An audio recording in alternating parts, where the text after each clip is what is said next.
सा गा मा पा मोरे सैया के रंग हजार, मोरे सैया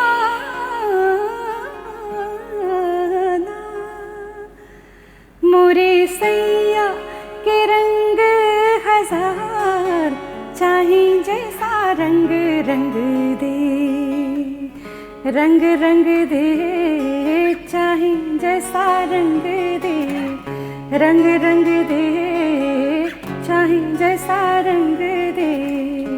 मोरे सैया हो मोरे सैया, मोरे सैया के रंग हजार, चाहे जैसा रंग रंग दे। एक रंग लाल पिया की निशानी,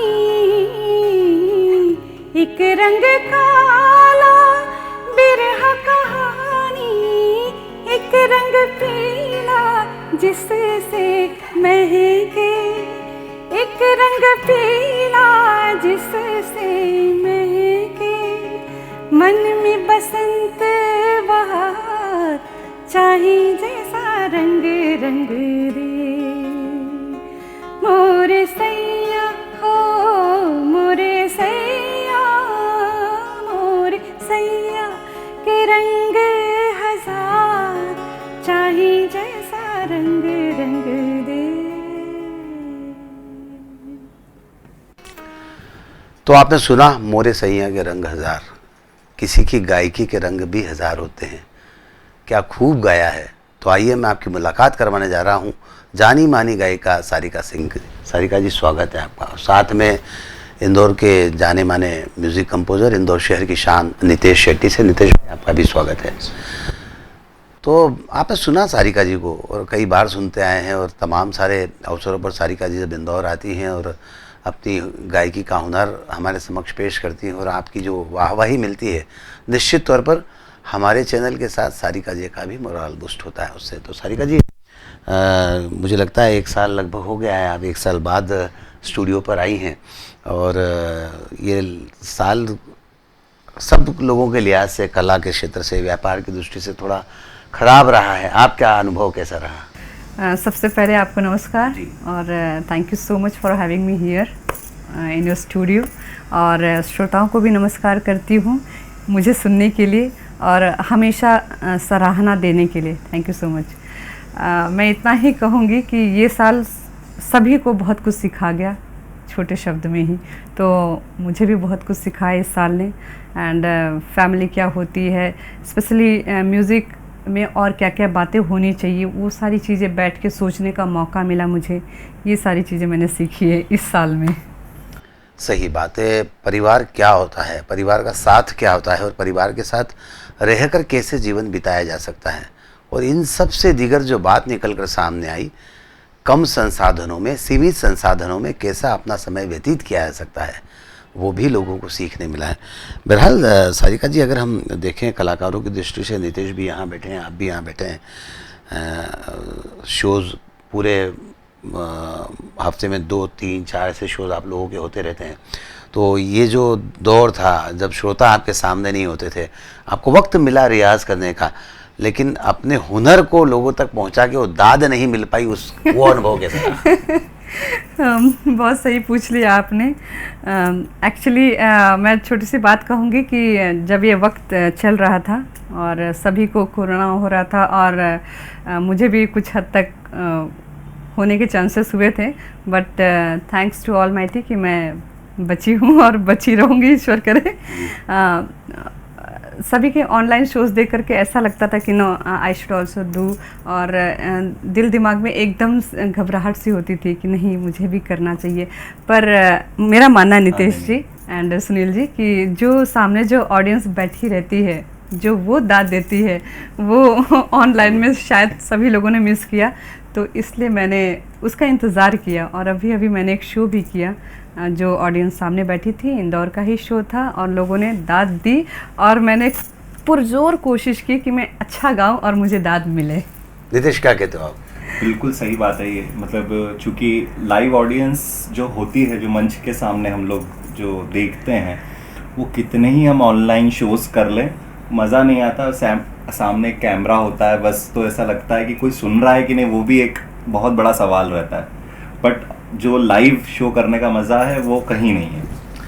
सही बात है, इसीलिए हमने भी कोशिश की कि जब सारिका जी इंदौर आई तो हमने कहा कि आप अगर हमारे स्टूडियो आएंगी तो अच्छा लगेगा। तो सारिका जी ने तुरंत अपनी सहमति व्यक्त की और आज आपके सामने है। सारिका जी, आपने कहा कि आपने एक लाइव शो जो इंदौर में किया है, कोरोना के बाद पहला शो था इंदौर में आपका, और उसका कॉन्सेप्ट क्या था, ये ज़रूर जानना चाहूँगा। क्या बात है। एक्चुअली मेरी हमेशा से यही इच्छा रही है कि मैं अलग अलग कॉन्सेप्ट पे काम करूं। तो इस बारी मैंने एक मुजरा अंग लिया था। क्या बात है। और सभी को बहुत पसंद आया और उसमें बहुत मतलब अच्छा साथ दिया मेरा नितेश जी ने। मतलब कैसे गानों को लेना है, क्या करना है, मतलब हमारी दिन रात फ़ोन पे बात होती थी कि नहीं हम ये गाने लेंगे, वो गाने लेंगे, एंड एट दी एंड हमने शो किया और लोगों को बहुत पसंद आया। तो एक गाना मैं सुनाती हूँ। ज़रूर ज़रूर, आप नहीं बोलते तो मैं बोल देता कि आप सुनाइए।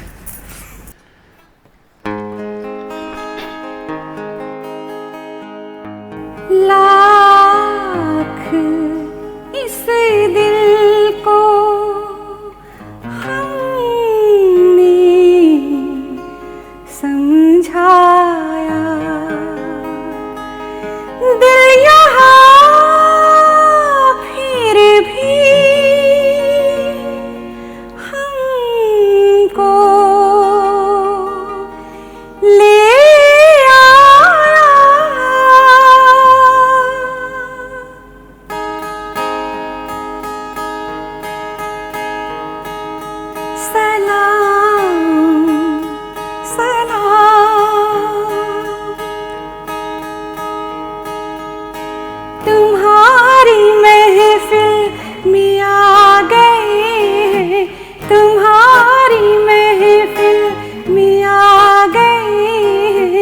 इधर जो देखो सलाम करनी,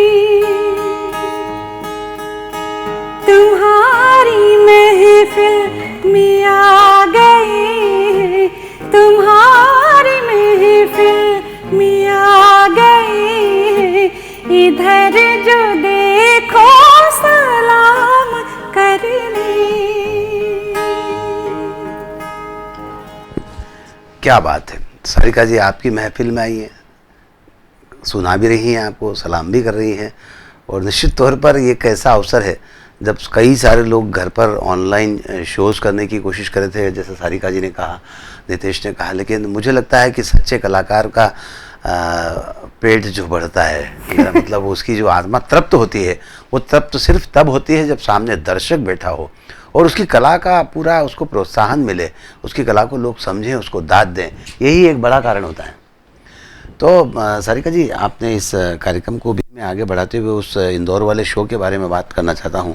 आपने कहा कि मुजरा उस कार्यक्रम को नाम दिया गया था, उसकी थीम जो थी वो मुजरा बेस्ड ही थी। हाँ जी। तो आपकी गायकी अपने आप में अलग है ही, लेकिन काफ़ी थोड़ा अलग ढंग से इसको प्लान करना पड़ा था, तो क्या तैयारियाँ की आपने? सबसे पहले जब हम किसी शो को डिज़ाइन करते हैं तो सबसे पहले गाने की बात आती है कि हम उसमें गाने कैसे कैसे ले रहे हैं, क्योंकि स्पेशली आज ऑडियंस क्या चाहती है कि कुछ ऐसे गाने हों जिस पे वो झूम सके, तो ये भी हमें ध्यान में रखना है। प्लस गाने ऐसे भी हों जिसमें गायकी भी हो, क्योंकि वो मेरा एरिया है कि थोड़ा मैं गायकी भी दिखा सकूं। तो इन दोनों चीज़ों को सोचते हुए पहले हमने बहुत सारे गाने निकाले और धीरे धीरे लिस्ट को छोटी करते करते करते हम 21 सॉन्ग्स पे आकर के टिक गए। और उसके बाद फिर जो हुआ आपको भी पता है। मुझे पता है, लोगों ने उस कार्यक्रम को काफ़ी सराहा, और मुझे लगता है कि सिर्फ एक गाना या एक जो पेशकश आप कर रही हैं यहाँ पर, उससे मेरे श्रोताओं का पेट नहीं भरता, वो कुछ और भी उसमें से सुनना चाहते हैं आपसे। ठीक है जी। उमराव जान की मैंने 3 आप उन्हें गज़लें भी कह सकते हैं, और जब गज़ल और ठुमरी के साथ नृत्य शामिल हो जाए तो वो मुजरे में आ जाती है चीज़ें। ज़रूर ज़रूर। तो ये क्या जगह है दोस्तों, मेरा बहुत ही पसंदीदा गाना भी रहा है, एंड लोगों को भी पसंद आएगा। ये क्या जगह है दोस्तों, ये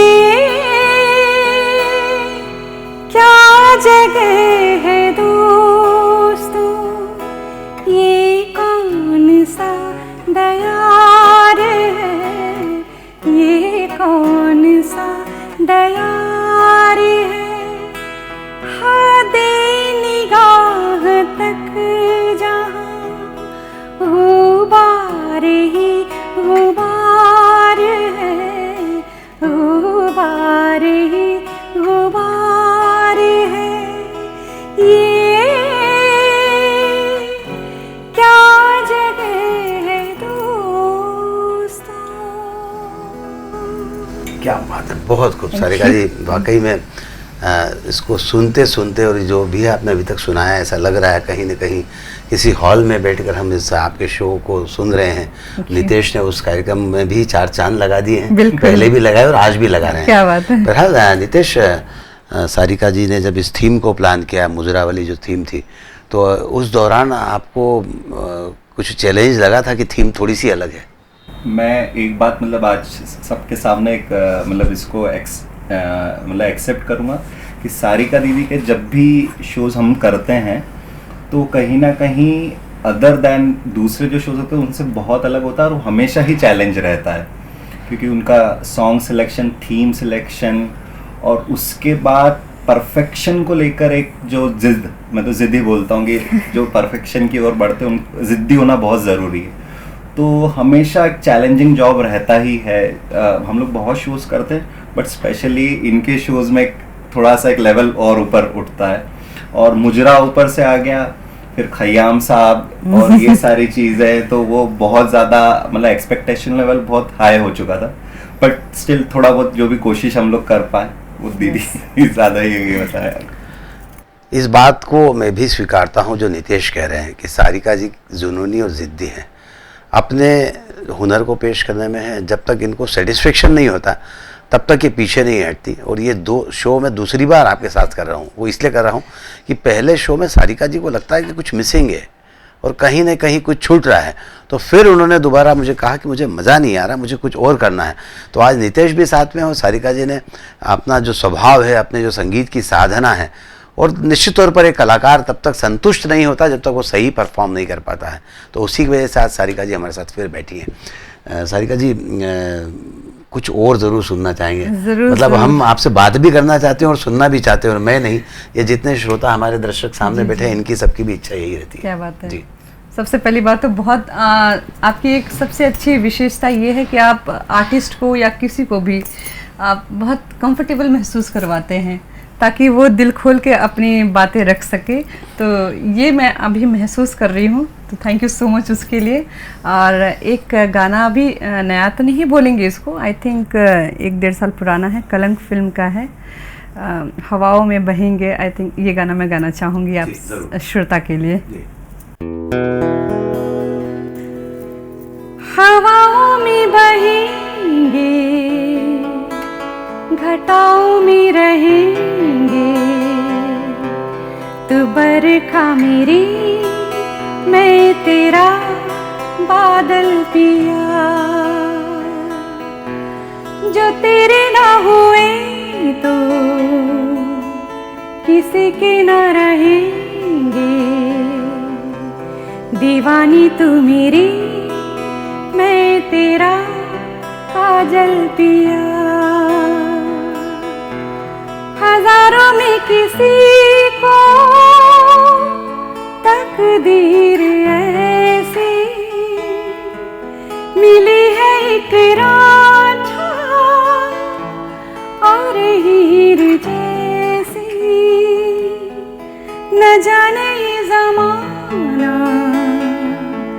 क्यों चाहे रे मिटाना, कलंक नहीं इश्क है काजल पिया, कलंक नहीं इश्क है काजल पिया। क्या बात है। अब आप देखिए किसी कलाकार की अपनी कला के प्रति जो समर्पण होता है वो कितना ज़बरदस्त है। हम ये महसूस कर रहे हैं शो के दौरान कि नितेश बजाते रहें, सारिका गाती रहें, हम भी सुनते रहें और आप भी सुनते रहें। ऐसे मौके शायद बहुत कम आते हैं कि कुछ गायक, कुछ कलाकार जो है आपकी अपनी आवाज़, अपनी कला के माध्यम से दिल की गहराइयों तक पहुंच पाते हैं। सारिका जी, अगर हम फ़र्क की बात करें, आप मुंबई की ओर जा चुकी हैं, मुंबई रहती हैं, इंदौर आती रहती हैं, तो मुंबई जाने के बाद से क्या फ़र्क महसूस कर रही हैं आप अपनी गायकी के अंदाज में, और म्यूज़िक इंडस्ट्री के बारे में क्या कहना चाहती हैं? गायकी में तो देखिए, नो डाउट मेरी शुरुआत इंदौर से ही रही है। तो सबसे पहले इंदौर को तो नतमस्तक। जो भी मैंने संगीत में जो भी हासिल की, जो सोच मेरी शुरू हुई वो इंदौर से ही रही है। पर उसे जो कहते हैं ना मुकाम, वो मुझे मुंबई में जाके मिली। और यहाँ तो मैं सीख ही रही थी श्री सुनील मसूरकर जी से। और वहाँ जाने के बाद मेरी किस्मत इतनी अच्छी रही कि मुझे मोहिंद्रजीत सिंह जी मिले, जो आगे होकर के बोले कि मैं इस लड़की को सिखाना चाहता हूँ। तो ये मेरी किस्मत बहुत अच्छी रही। वहाँ पे एक बात ये है, देखिए यहाँ पर भी म्यूज़िक है, वहाँ पर भी म्यूज़िक है, पर वहाँ हर घड़ी म्यूज़िक है, हर वक्त 24/7 इंसान म्यूज़िक ही सोच रहा है। वहाँ पे ये फ़र्क है। तो आप जब हर वक्त एक ही माहौल में रहेंगे तो अपने आप में वो चीज़ दिनों दिन वो अच्छी होती ही चली जाती है। ये फ़र्क मैंने महसूस किया है। नितेश, शहर के जितने अच्छे शोज़ होते हैं उसमें आपकी धमाकेदार उपस्थिति होती है, उन शो को अच्छा करने में भी आपकी बड़ी भूमिका होती है। आपका मन नहीं करता कि अपने आप को स्टैब्लिश करने की दिशा में कुछ प्रयास करें और शहर से कहीं दूर मुंबई जैसी जगह पर जाकर स्थापित करें? नहीं, मन बहुत है, बहुत इच्छा होती, लेकिन कई सर्कमस्टेंसेस के कारण नहीं जा पा रहे हैं। लेकिन पर ये जो बात बोली दीदी ने कि ये बात ज़रूर, जगह का ज़रूर बहुत बड़ा फ़र्क पड़ता है। इंदौर में म्यूज़िक बहुत अच्छा है, मतलब हम कंपैरिजन नहीं करने जा रहे हैं, पर वो वही बात कि 24/7 आप पूरा सिर्फ म्यूज़िक में अगर डूबे रहना चाहते हैं तो आपको वैसा सर्कल चाहिए, वैसा एम्बियंस, हर चीज़, वैसे लोग जिनके साथ आप वर्क करें। और कहीं ना कहीं मुंबई में दुनिया का संगीत बनता है। हम इंदौर में एक छोटा सा दरिया है कि जब हम इसी में रहते हैं, बट वहाँ अलग अलग तरह का म्यूज़िक होता है, उससे सीखने को बहुत कुछ मिलता है, एक्सप्लोर करने को मिलता है। तो ये बात ज़रूर है कि आज नहीं कल, बट कहीं ना कहीं मुंबई वापस जाना ही है, ऐसा ही करना ही है। इंदौर के कलाकारों के लिए एक अवसर ऐसा ही होता है कि अगर अपने आप को स्थापित करना है और शहर का नाम, अपना नाम अगर देश में रोशन करना है तो मुंबई की ओर जाना पड़ता है। और जैसे सारिका जी ने कहा कि वहाँ संगीत रसा बचा रहता है, 24 घंटे आप उसी में जीते हो, तो उसका प्रभाव पड़ता है। और सारिका जी की गायकी में जो आज आप पैनापन देख रहे हैं, इंदौर में भी उतना ही पैनापन था, लेकिन उसकी फाइन ट्यूनिंग वहाँ पर, जैसा उन्होंने कहा है कि जो गुरुओं के साथ मिलके हुई है, वो होती आई है। सारिका जी, अब क्या सुनाने जा रही हैं आप? मैं आपकी बात को थोड़ा सा और बढ़ाना चाहूँगी। ज़रूर। मैंने गूगल किया था कि मुंबई में कितने आर्टिस्ट हैं, स्पेशली म्यूजिशियन एंड सिंगर्स। तो कुछ 7.5 लाख लोग हैं जो रोज़ उठते हैं और एक ही सपना देखते हैं और उसको दिन भर लगे रहते हैं जब तक शाम ना ढल जाए, कुछ अच्छा काम ना मिल जाए, और फिर रात को सोते वक्त यस कल सुबह होगी, हम फिर से शुरू करेंगे। तो जब आप इतने लाखों लोगों के साथ जब सपना देखते हैं तो जाहिर सी बात है कि आप अपने आप में कोशिश करते हैं कि यस हमारा गाना, हमारी प्लेइंग, हमारा नृत्य, हर एक चीज़ सुधरती चली जाए, और वो सुधर भी जाती है। ये फ़र्क है। तो ये इससे एक गाना और लेना चाहूँगी, मोह मोह के धागे। क्या बात है। ये गाना मुझे बेहद पसंद है। और नितेश जी, तू होगा जरा पागल, तूने मुझको है चुना,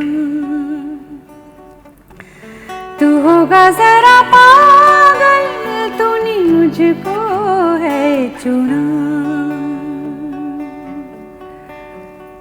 कैसे तूने अनकहा, तूने अनकहा सब सुना, तू होगा जरा पागल, तूने मुझको है चुना, तू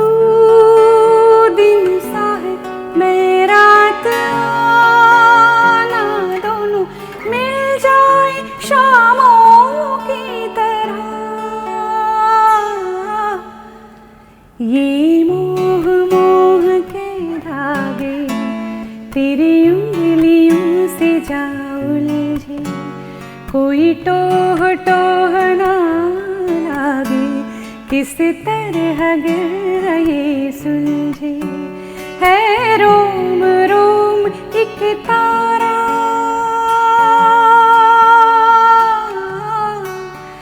है रोम रोम एक तारा, जो बादलों में से गुजरे, ये मोह मोह के धागे तेरी उंगलियों से जा उलझे, कोई टोह टोह ना लागे, किस तरह गिर गए सुलझे। क्या बात है, बहुत खूब। हम भी अपना मोह सारिका जी की गायकियों को सुनने का छोड़ नहीं पाते हैं, और लोभ हमें सारिका जी जब इंदौर आती हैं तो खींच लाता है सारिका जी की तरफ, अपने स्टूडियो की तरफ उन्हें निमंत्रित करने के लिए चले जाते हैं। ये मोह मेरा है, ये मोह आपका भी है, आप भी इन्हें लगातार सुनते रहना चाहते हैं। सारिका जी, कोरोना काल के दौरान जैसा आपने कहा कि ऑनलाइन के कई सारे ऑफर्स भी आए, लेकिन आपने उस पर ध्यान नहीं दिया। इस दौरान रियाज़ करने का वक्त भी अच्छा मिला होगा, तो उस दौरान क्या लगता है काफ़ी कुछ और सुधार की गुंजाइश थी और वो हुआ? क्या बात है आप चीज़ें वही पूछ रहे जो मैं चाह रही थी थैंक यू। क्योंकि हर आर्टिस्ट ये चाहता है कि वो क्या करके आया है, और जब उससे वही चीज़ पूछ ली जाती है तो उसके दिल में एक बच्चा है, ठीक है, तो उस बच्चे को बड़ी खुशी हो जाती है कि यस, मैं यही चाहता था या चाहती थी, ये मुझे मिल गया।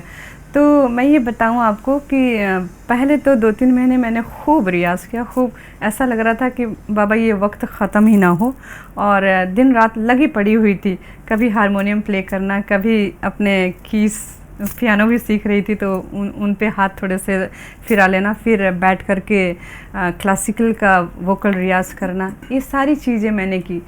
फिर क्या हुआ, एक वक्त के बाद मुझे ऐसा लगा, पता नहीं क्यों मुझे ऐसा लगा अब थोड़ा सब छोड़ करके ज़रा मेंटल रियाज़ करते हैं, ज़रा शांत हो जाते हैं एकदम।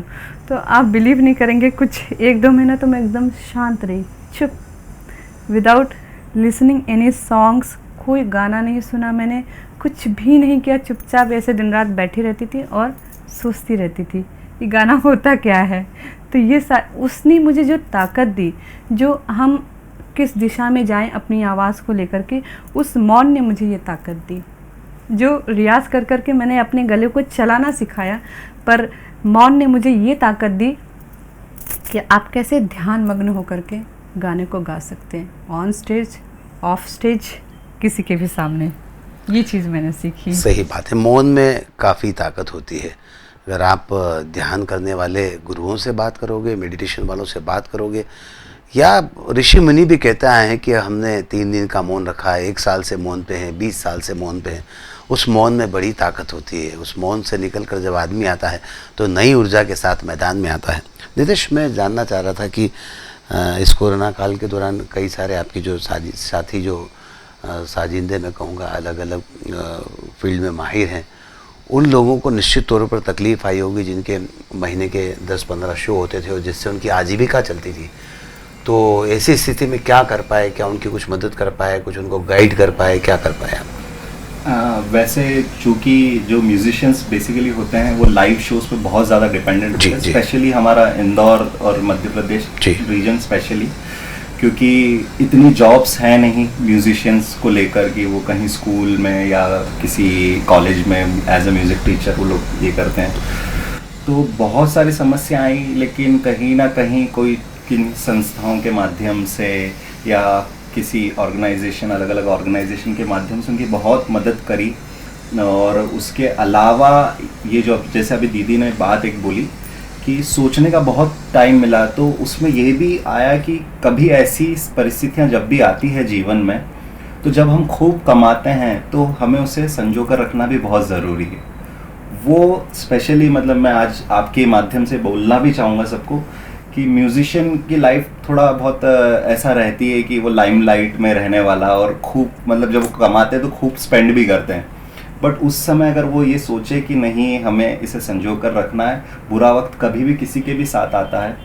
तो राजा अब का नहीं रहा तो हम लोग तो कहीं नहीं लगते हैं। तो हमें ये ज़रूर ध्यान रखना चाहिए जब हमारी लाइफ बहुत अच्छे मुकाम पर है तो उसमें से जो हम सेव कर सकते हैं ताकि वो ऐसे बुरे समय में काम आए, तो वो सबसे ज़्यादा अच्छा होता है।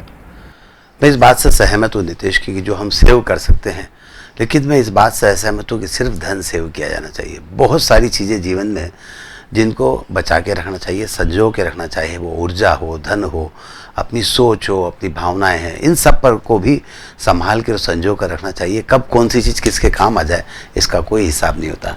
सारिका जी क्या सुनाने जा रही हैं अब आप? जाते जाते लता जी का एक गाना को न जाने क्या हुआ जो तूने मुझे छू लिया। न जाने क्या हुआ जो तूने छू लिया, न जाने क्या हुआ जो तूने छू लिया, खिला गुलाब की तरह मेरा बदन, निखर निखर गई, संवर संवर गई, निखर निखर गई, संवर संवर गई, बना के आईना तुझे ये जाने मन, न जाने क्या हुआ जो तूने छू लिया। बिखरा है काजल फिजा में, भीगी भीगी है शामें, बूंदों की रिमझिम से जागी आग ठंडी हवा में, आजा सनम ये हंसी आग हम ले दिल में बसा, न जाने क्या हुआ जो तूने छू लिया, खिला गुलाब की तरह मेरा बदन। क्या बात है, बहुत खूब। न जाने क्या हुआ, वाकई में क्या हुआ। आज इस शो में जितना अच्छा परफॉर्मेंस सारिका जी हमेशा देती आई हैं, उससे भी अच्छा परफॉर्म यहाँ कर रही हैं। नितेश उतनी ही तन्मयता के साथ हम सब के साथ इस शो में जुड़े हुए हैं, लेकिन समय पूरा हो चुका है, और समय पूरा हो चुका है तो मुझे आप दोनों का शुक्रिया अदा करना चाहिए कि आप आए, हमारे शो में चार चांद लगा दिए। लेकिन जाने नहीं देना चाहता हूँ मैं आपको। मैं चाहता हूँ कि मैं तो यहाँ से उठकर जा रहा हूँ, लेकिन सारिका जी और नितेश आपके समक्ष बैठे हैं एक अंतिम प्रस्तुति के लिए। तो चलिए जाते जाते मैं पंजाबी फोक है जो मुझे बेहद पसंद है, और जब मैं गाऊंगी तो आप सभी को भी पसंद आएगा, क्योंकि पिछले 2-3 सालों में ये फोक बहुत ही मशहूर हुआ। क्या नृत्य वाले, क्या गाने वाले और क्या प्ले करने वाले, सभी लोगों ने अपने अपने तरीके से इसे पेश किया है। तो आइए आप सभी के लिए।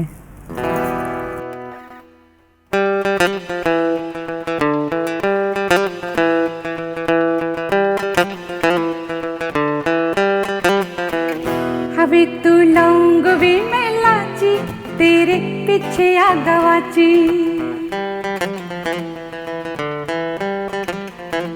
हवे तू लौंग वे मैं लाची, तेरे पीछे आ गवाची, तेरे इश्क ने मारी कुड़ कच दी कवारी, तेरे इश्क ने मारी कुड़ कच दी कवारी, वे मैं चंगे दी पहाड़ा वाली शाम वे मुंडिया, संदली संदली नैना विच तेरा नाम वे मुंडिया, संदली संदली नैना विच तेरा नाम वे मुंडिया, संदली संदली नैना विच तेरा नाम वे मुंडिया।